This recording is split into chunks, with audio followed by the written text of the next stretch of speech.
क्षण क्षण खमीस भावे, जुम्मा इतवार होवे, बुध होवे मंगल होवे, यावल सोमवार होवे।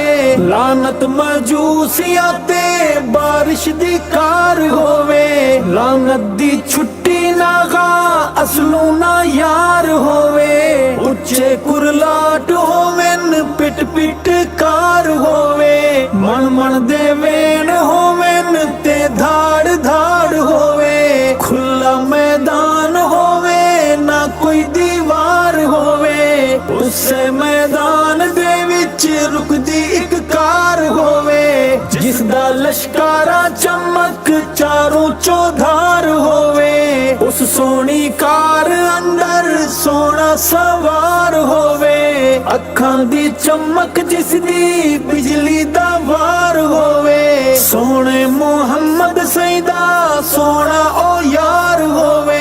हथ विच तलवार होवे, इक शाहकार होवे, दुश्मन दे सीने फटन उमर जरार होवे। दुश्मन दे सीने फटन उमर जरार होवे।